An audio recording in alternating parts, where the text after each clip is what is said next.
Bano be bakyala bannayuganda 10 abasinze okwefuga omutimbagano bagiyite intaneti mu mwaka ogwa 2023 abamu lw'amaloboozi gaabwe ate abandi lwa bikolwa byabwe ebiwuniikiriza abantu ku mikutu emigattabantu nga TikTok, Facebook ne YouTube. Gattako WhatsApp eyo nsale mu kusaabaza obutambi obw'enjawulo. Lutemya Lwaliso ng'ow'e Kampala yakaweereza dda ow'ekitigu. Abakyala bano abatawena bekkanye bulungi omu ku omu olwo nno okakase nti ddala wamma Uganda guludde ne teyatuwa yatugonnomolako. Mu kifo eky'ekkumi tutandise n'omukyala Shamimu Mayanja wabula amanyiddwa nnyo nga Zubeda Byantalo. Ono munnakatimba ow'ekitone ekitalojjeka era akuzannyidde firimu nnyingi ng'omwo mwajja ettutumu. Mu mwaka 2023 amaloboozi ge gabuutikidde nnyo emitimbagano okusingira ddala ogwa TikTok ekyasikiriza ennyo n'abantu abalala okugakozesa nga mu biyiiye byabwe. Mama nange njagala mumutegeeza nti abasajja twabata bakola bye baagala. Twabavaako dda. Lwakuba mama yaye kale takimanyi naye nga twabata dda bakola bye baagala. Tobalaba? Twabata bataayaaya bazza bintu kubuku bakima bintu kubuko batanyudiza abantu. Bali awo tebakola basigala Uganda abakazi be bagenda ne bakola. Kwegamba twabavaako.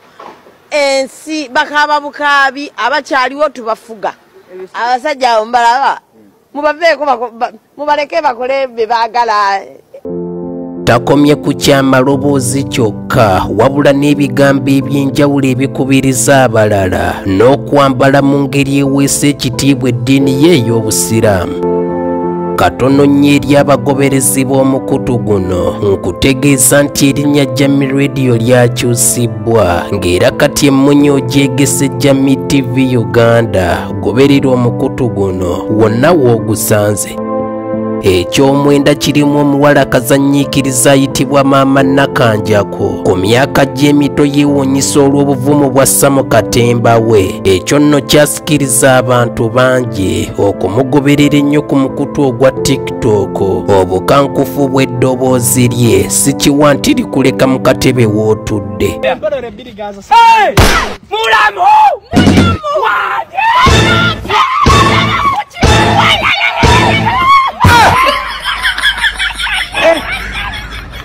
Wali ngaka nesikulaba nga walagawa omane wanoba kichikwena lukako mata zange je wa nje mama ne batulia ola zabintu bya mulasa bigula mwala wange bine ebintu bya mulasa tebili nkoko ya Team Africa era muletende mama ndoza yafa bawerekedde asiri walachi Ekyomunaana kirimu omukyala Full Figure era gemannya agamanyiddwa ennyo ku mikutu emigattabantu naye ag'obuzaale ye Jennifer Nakangobi muyimbi wadde nga mu kiseera kino akyabimya amazzi mukungu anti omukulembeze w'eggwanga yamulonda okuba omuwabuzi we ku nsonga ez'enjawulo. Mumanyifu nnyo ku intaneti ne ku mikutu gya TV ne radio olw'ebigambo bye olw'ensonga nti mu bingi ebitamukubirwa n'ebigambo mu ebiri. Full Figure buli mwaka abeera omu ku babeera basinze ebigambo mu matu g'abantu. ovuma Full Figure omusinga ki otandikadde okukolera omugaga budget nsiba Apple Watch ya $3 nkwata iPhone nvuga Benz Mercedes Benz ate convertible nina buli kika kya mmotoka mu lujja lwange wajjanga woyenjererawo omanyiwo. Akapanda akatata kuzungira ku screen yo beba Ryan Global Air Express Cargo abakwanguyiza okusaabaza ebyamaguzi by'okubijja mu mawanga nga China, Dubai ne Turkey ne babireeta bulungi wano mu Uganda buli kimu nga kiriterere nga nnyindo ya nte ebisaabazibwa nga biyisibwako nnyonyi ne ku mazzi ate ku miwendo egisobokera ddala bakubireko ku namba zaabwe eziri wansi awo. mu kyomusanvu tulinamu mwana muwala ayitibwa Christine Nampeera. Ono yate yeewuunyisa bangi omwaka guno olw'akatambi akasaasanyizibwa ennyo ku mikutu emigattabantu. Akatambi kaali ka kikolwa kya nsonyi era buli eyakakubako emmonye nga tolema Nampeera kumunyeenyiza mutwe ng'embuzi etenda enkuba. Awo yali tayinza butafuna ttutumu kuba bannayuganda ate tebaagadde ensonga ezo basulayo bbiri.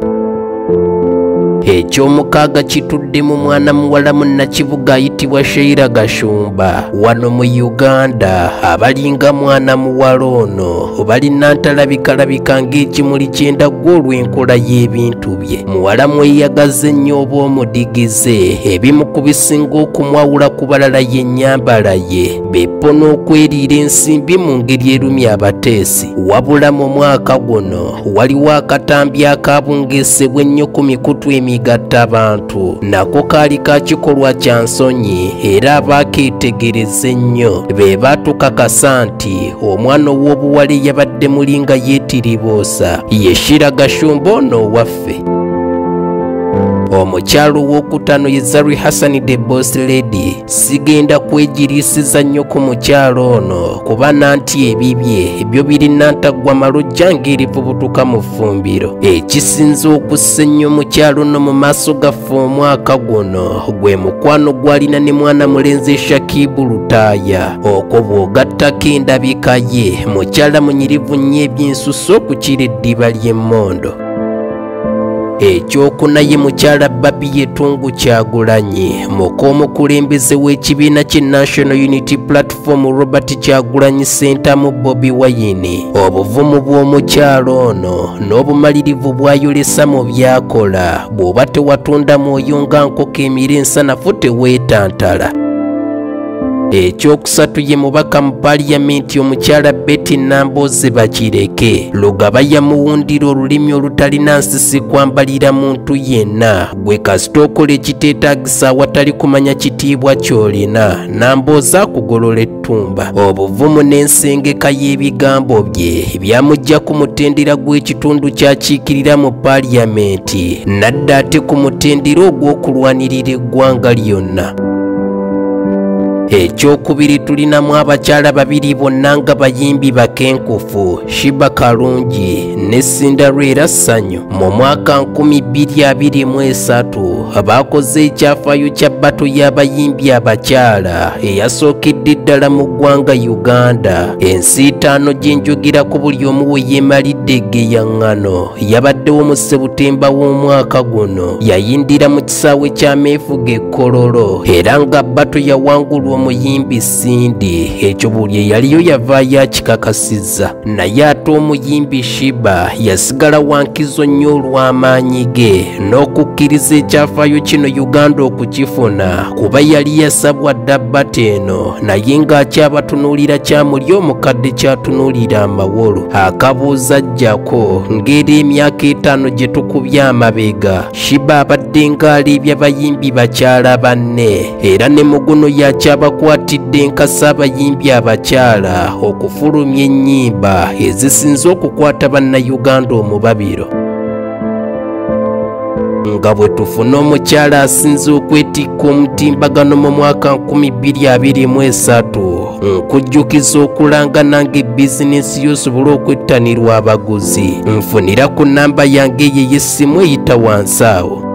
Mu kifo ekisooka ye mukyala Jovia Mutesi Ine Bantu wa Busoga eyakakubwa embaga mawuuno era kati ye mukyala wa Ise Bantu Kyabasinga William Wilberforce Kadumbula Gabula na Diopo Owookuna. Bangi mwakyewuunyiza nnyo okuba nti ekika ky'obulungi Jovia Mutesi kyalina, okuba nti yazaalibwa mu Uganda era nga munnayuganda. Ekyo nno kye kinyonnyola nti ddala Uganda ly'ekkula lya Afrika. Abo be bakyala abawala abasinze okubuutikira omutimbagano bagiyita yintaneti mu mwaka ogwa 2023 naawe osobola okutuwaayo omukyalo omulala gw'olowooza nti yandirabikidde ku lukalala luno muwandiike mu komenti banno bamulabe. Oli ku Jamii TV, osobola okuyitako ku mukutu ogwa YouTube oteekamu Jamii TV Uganda osobola okulaba emboozi ezisengekeddwa obulungi ennyo.